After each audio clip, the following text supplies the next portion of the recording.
So today we'll be taking a look at the autographs I got from Kamehacon 2019, which took place April 12th through the 14th. So just like the video on Kamehacon 2018, I will be talking about the experiences and stories around them. So the way this video will be structured is, I'll be showing the ones at the beginning of the book and go towards the end. Now there will be footage on autographs I won't be talking about here, and that's because I got them at the first Kamehacon, and so those experiences have already been talked about last time. Anyways, there's a lot to go through, so let's get right into it. Vic Mignonga. Starting off pretty strong, we got the voice of Broly and the man who sang Don Don from DragonBall GT, as well as Dragon Soul from Kai. His line was definitely the biggest, but luckily because of my VIP pass, I got to meet him almost immediately. Since Broly is not in this book, I had him sign here, since I was going to add this mini poster into the book from the premiere of Dragon Ball Super Broly. This was very special since we actually also sang Dragon Soul together, and I'll share that video so you guys can take a look. Next we have Stephany and Nadolny. So it just felt natural to have her sign on the same pages that Master Roshi and Kid Krillin's voice actor signed, and she was one of those I was most excited to finally meet. I got to ask her to perform a hypothetical Dragon Ball GT Kid Goku Black at a panel, and I also have that video. Definitely check it out later. Ian James Corlett. He was the first ever voice for adult Goku in English speaking countries. He played him from the Ocean dub starting from the beginning of Z, and his voice to me is the definitive superhero sounding Goku VA we ever got.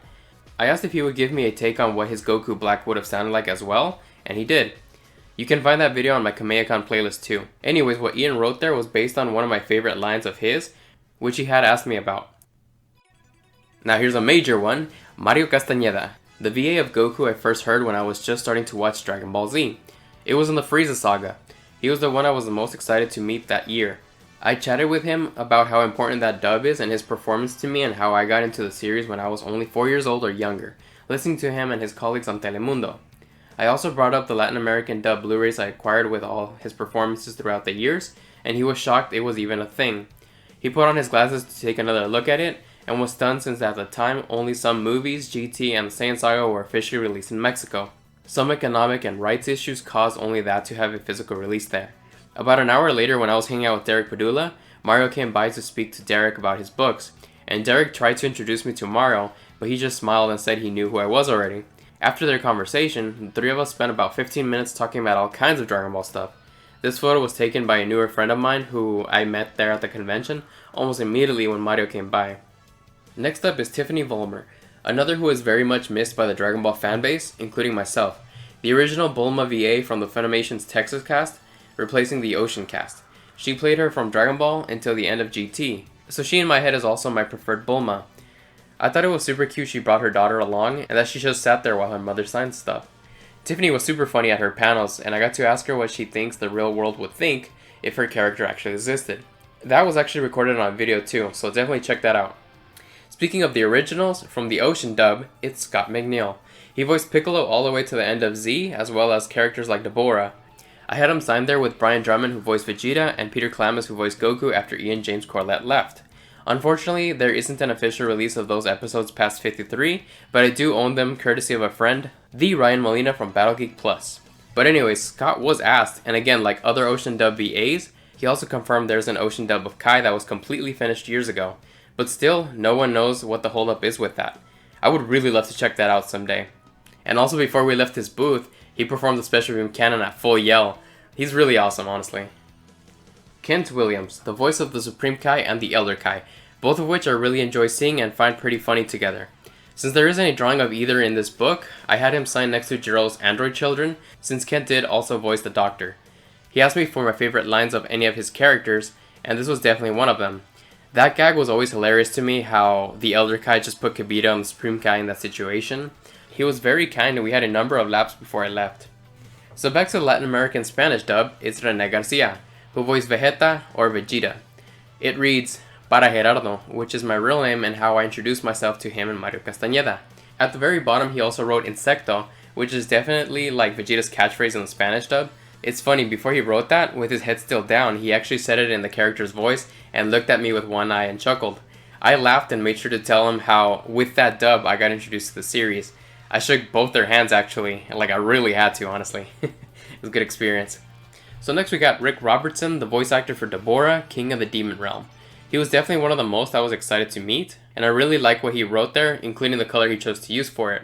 It's a bit funny, but I'm also pretty glad that I got the opportunity to actually meet him since he seemed a bit ill. His hands were a bit shaky, but luckily he got through it. Okay, so this next one's a bit rough. It's Kirby Maro. He was probably like the third one to sign the book, actually.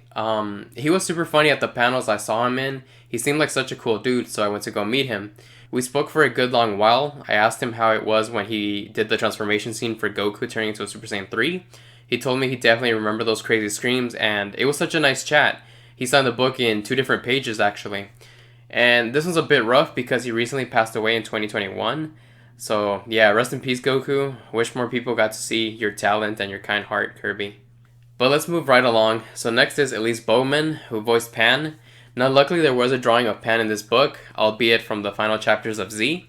I thought it was a great spot, and I told Elise I really like her line when you select Pan in Xenoverse, so we modified it a bit to fit with the younger version of Pan on that page.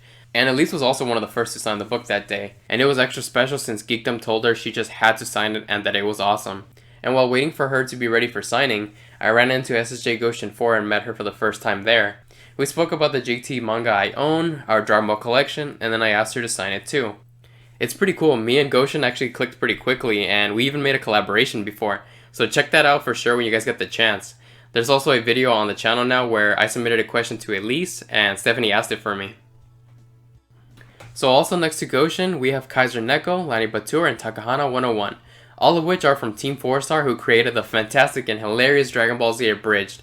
On a side note, that first year at Kamehacon, I also met Mazdako X, who also signed the front of the book. But the way I met all of them was kind of out of nowhere. I mean, I saw them walking down the stairs as I was heading towards them. I stopped them real quick for a signature and told them that they were awesome. They were really glad to sign it actually, and they seemed to like the idea of the book, so that was awesome. So next from there we got Mark, aka Real to Real. So he and I also seemed to click pretty instantly. I approached him while he was there with a bunch of YouTubers waiting for Danny to head to the hotel room and then to go eat. I remember being shocked to see him there and even asked him, like, didn't he say that he wasn't going to go because of school or something? And he replied to saying that he might have said that months ago, but I guess that his plans changed. And also what's kind of funny is that Geekdom seemed surprised that I knew Mark. So I unfortunately didn't go out to eat with them since I was just meeting all the voice actors, but that was really cool. And next we got Ryan Molina from Battle Geek Plus. That dude is very chill. I attended his Dragon Ball video game panel and had a lot of fun, which is also where I ended up getting his signature from. Me and a friend stayed after it to say hello and to take some photos, and I also eventually bought his book that covered the games he spoke of, and would definitely recommend checking out that unboxing video. So this man, out of kindness, without even accepting $1 from me, also got me the rest of the Ocean dub that aired in the UK, and I definitely appreciate that. So Oppai Senpai is the last one we have here, and I actually met him at the first Kamehacon, but somehow didn't even get his signature. It's kind of weird, I guess I just forgot. But anyways, this was also at Ryan Molina's panel, like once it was done in the same room. And like I said in Kamehacon 2018's video, Oppai was really cool. And my friend Phantom Realm Gaming, who I've had on this channel before, like we were all just talking and like reminiscing on the previous convention when we actually met him. And that was it. We just took some photos, we talked a little bit, and then headed out. Well, there you have it, guys. That's all the autographs I got at Kamehacon 2. Check out my video on the first convention for all the other voice actors, authors, and YouTubers I met before this. And yeah, so let me know what you guys think. I hope Kamehacon 3 is, this good too, where I get so many autographs and so many experiences and photos and all kinds of things. But yeah, I guess I'll let you guys go. Thank you guys for watching. Like, comment, and subscribe. Peace.